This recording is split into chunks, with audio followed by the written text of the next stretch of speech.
To change your life, really, you need ideas. There isn't anything an idea can't change. The major problem is lack of an idea. At first, I didn't have any money. I said to Mr. Schoaf, I don't have any money.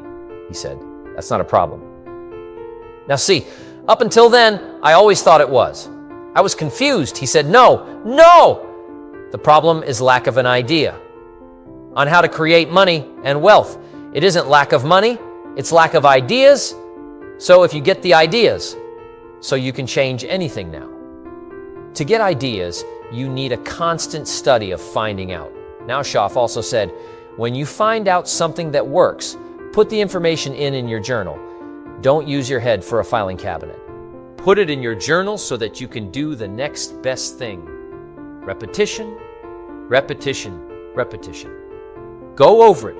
And if you repeat it, go over it. Sure enough, someday, some mysterious day, the idea takes root, starts to grow, and shows up in your bank account and your dress and your personality and your lifestyle. Our lives are mostly affected by the way we think things are. Not the way they are. The way we think they are affects us most. Poor thinking habits keeps most people poor, not poor. Working habits. Most people work hard, but they don't think hard. The mind is like a factory, a mental factory, and whatever you think about all day long pours ingredients into this mental factory. Can you imagine dumping a barrel of trash into this mental factory every day and coming out with a rich, dynamic, positive life? It can't be done. And you decide what goes into your mental factory. Don't let anybody just dump anything they want to in your mental factory because you've got to live with the results. Starting tomorrow, what are you going to do that'll make a change in your life's direction? Good question. What are you going to do starting tomorrow? That'll make a difference. Now see, if you don't do something starting tomorrow, that'll make a difference. Guess what? It's going to be the same. And see, that way you can guess what the next 5 years are going to be like.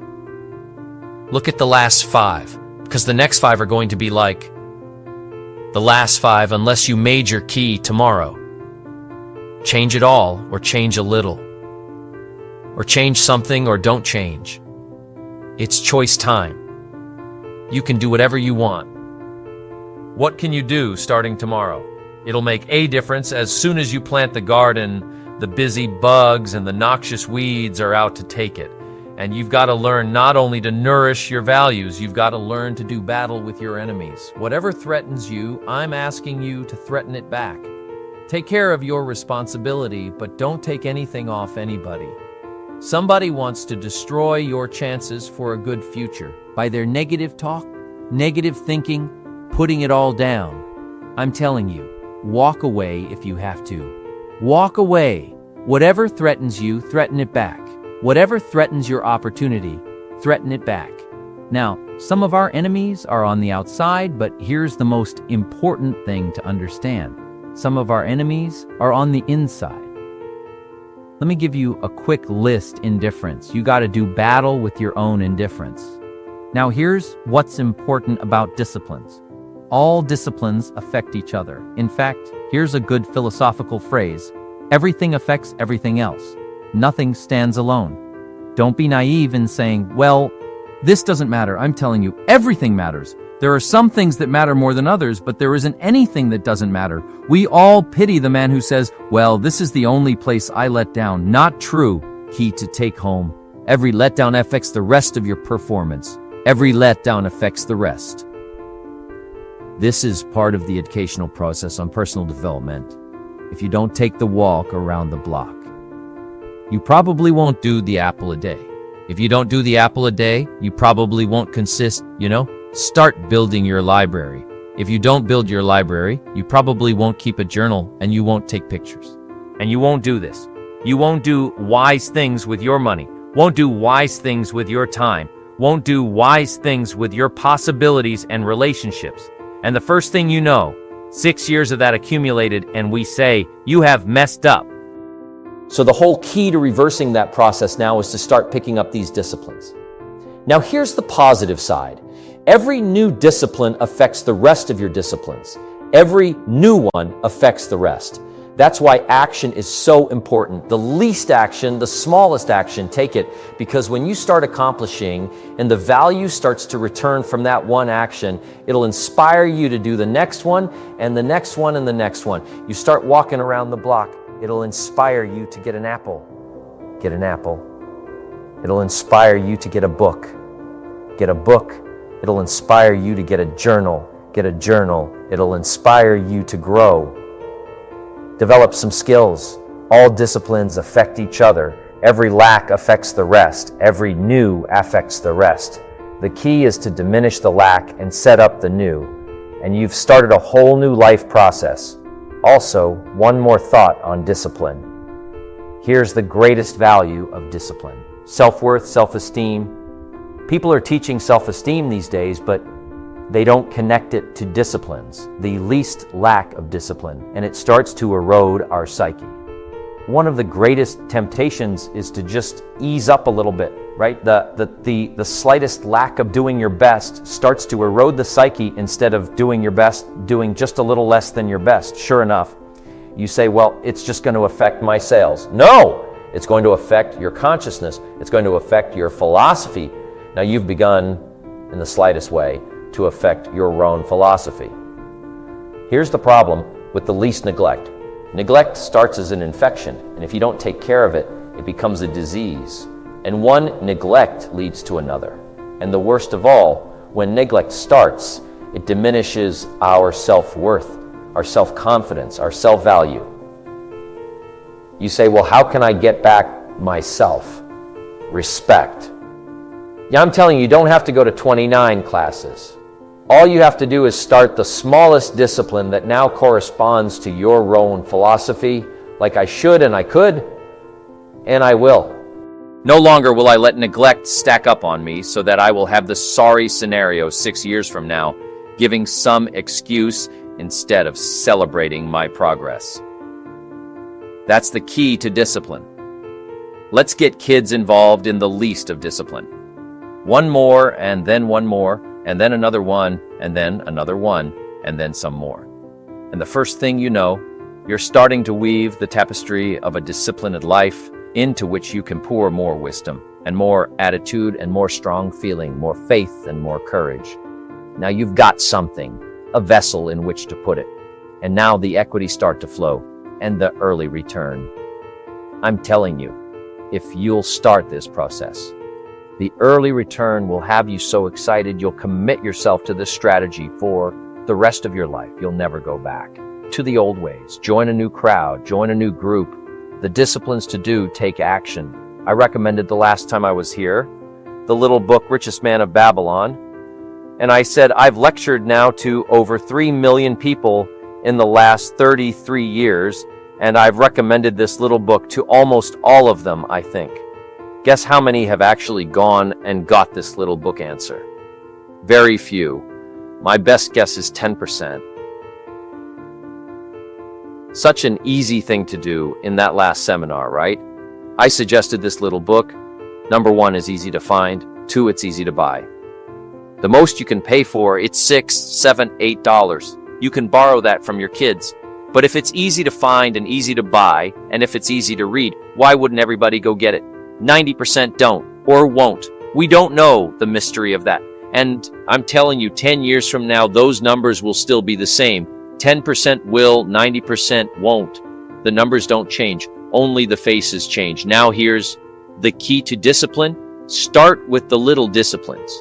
Get excited over the little disciplines and get right on those, because those will lead to the big ones.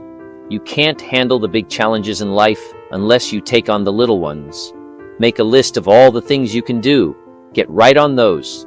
Discipline yourself for those, both for the results and for the muscle and for the practice, so that when life hands you some big challenges, you'll be ready. You'll have the muscle. I got rich by the time I was 31. Here's the best advice I give my teenage friends. It was easy. What can I tell you? It was hard. No, it was easy. I'm a millionaire by 31. Let me tell you how I did it. I got 3 reasons why I got rich by the time I was 31. Let me give you those. Here's number 1.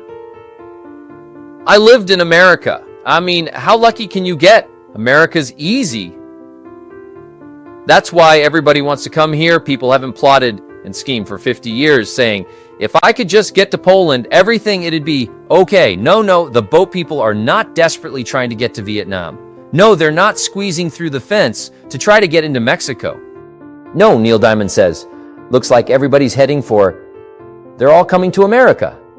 Why? Everybody wants to come here by every means possible to get here. Why? Because America's easy. So if you go home with anything, go home with that. America's easy. Bangladesh is hard. Just take that home. Here's the average yearly income in Bangladesh, $120. That would be hard. Tell me hard versus easy. So America's easy, Cambodia would be hard. The Khmer Rouge killed 2,000 Cambodians. To make communism work, that's hard. America is easy. India would be hard. They got their challenges these days. America's easy. And now in about 90 days, you can have that memorized. Tell me that's all you need. I got rich. For the time I was 31, I lived in America. America's easy now. Here's number 2. I found an opportunity. That's all you got to do in America. Search for an opportunity. Take the first one, right? Try it. If that isn't, it leads to another one. Door closes. Another door opens. This is what's exciting about America. It's full of opportunity, a chance to try. And then what? Try again. And then what? Try again. Never run out of opportunity to try. See if you can't better your life and your health and your future and your bank account and your income. Make your fortune here. I lived in America. 1. Found an opportunity. 2. Here's 3. I found a teacher. What a grand and glorious, unique thing that was for me at that time in my life. I found a teacher willing to teach me, and his teaching came in 2 parts. Here's what it was. Very simple. 1. Mr. Rohn, you have evidently messed up between ages 19 and 25. Now, I could understand that, but he didn't leave me there, he said. Now, here's the answers on how to change it all the next 6 years so that the next 6 years won't be like the last 6. What an incredible teacher taught me how to have a whole brand new 6 years. First 6, what I messed up. Second 6, what? I got it right. Second 6 years, I became a millionaire. During that second 6 years, the government was about the same. I'm telling you, interest rates were about what? The same. The pay scale was about what? The same. Lord knows, my negative relatives were the same. Circumstances were about the same. The economy was about the same. The unions and their philosophy was about the same. What was going on around me was about the same. Then how come I got rich that second 6 years? I was not the same. I changed. You said, well, Mr. Rohn, if you can do that, can anybody do it? Yes. I invite you on that journey. Anytime you want to, you can stay the same so that the next 6 years to be like the last 6. Take a look at the last 6 years, and I'm telling you the next 6 years of your life is going to be like the last 6. Or unless you want to count on this short list that we call not much list. Most everybody's counting on this not much list. What if all of your negative relatives turn positive? What would that do for your future and your fortune? What? Not much. Not much. What if prices came down a little? What will I do for your future? I'm telling you, not much. If the economy gets a little better, what will I do? Not much. Now that the Democrats are in power, what's that going to do for your future? Not much. We got it. We could get a good debate going here. If the Republicans would have stayed in power, what would that have done? Not much. Hey, we could get a good debate going here. I'm done. It's not much list if you don't make plans of your own. Guess what? You'll probably always fit into someone else's plans. Guess what someone else may have planned for you then? What's going to make the difference? You're going to have to make the difference. You're going to have to take charge. Now, Mr. Show-Off, My teacher gave me a promise, and I want to give you that promise. Now here was the promise I got, and I bring it to you. Here's what my teacher said. If you will change, Mr. Rohn, he said, if you will change, everything will change for you. You don't have to change the government. You don't have to change prices. You don't have to change taxes. Get all that, he said. If you will change, everything will change for you. And the first thing you start changing is what your philosophy. You start changing your mind. You start changing how you think. You start picking up new ideas and information, gather new knowledge, make better decisions about what's valuable.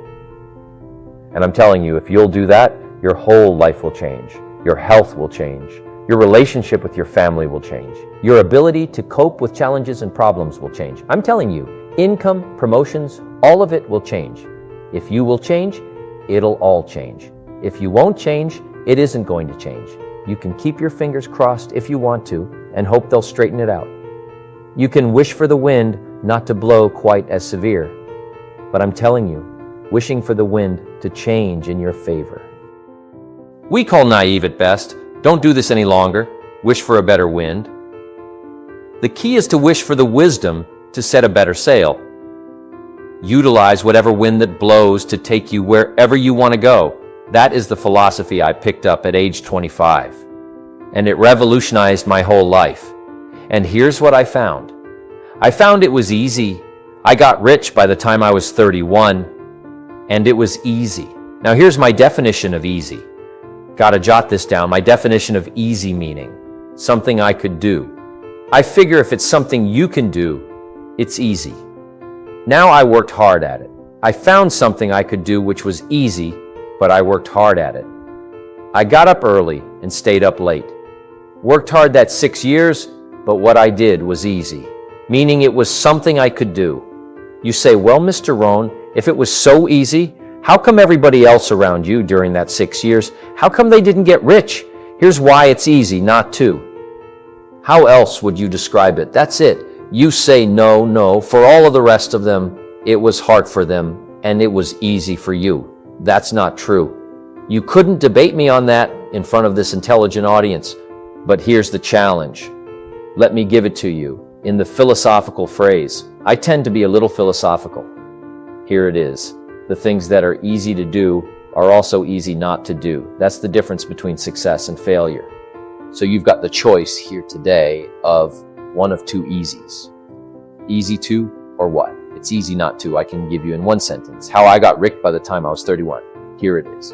In one sentence, I did not neglect to do the easy things I could do every day for 6 years. Underline, I did not neglect. That's the key.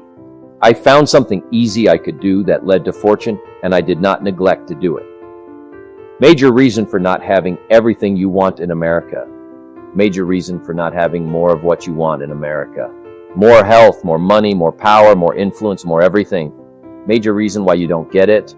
Simple answer. Neglect. And here's the problem with neglect. It starts as an infection, and if you don't take care of it, it becomes a disease. And here's what else is the problem. One neglect leads to another neglect. To do wise things with your money. You'll probably neglect to do wise things with your time.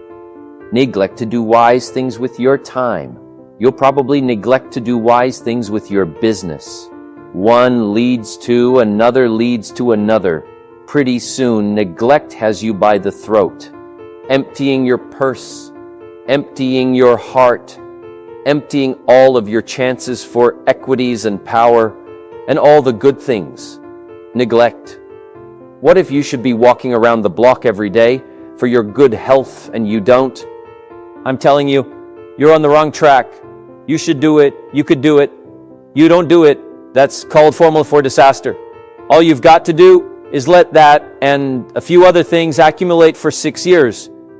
And now you're driving what you don't want to drive, wearing what you don't want to wear, living where you don't want to live, doing what you don't want to do, maybe having become what you really didn't want to become. I'm telling you, that's it. Just neglect along, drift along, and it's got you by the throat. It'll take all your values, leave you with just a little bit of dust in the summer wind, and it'll soon be gone. I hope I said that. Well, that's it. It's where I found myself at age 25. Until my teacher came along and said, "Mr. Rohn, up till now, you've messed up. Let's see if we can't clean that up. Change it all." I did changed my life, not just the money, all the rest of the values that came pouring in. When I understood that it was me, it was me. So take the easy approach. This stuff's easy to figure out. Getting rich is easy. I teach it to teenagers how to be rich by 40, 35 if you're extra bright. This stuff is not difficult.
da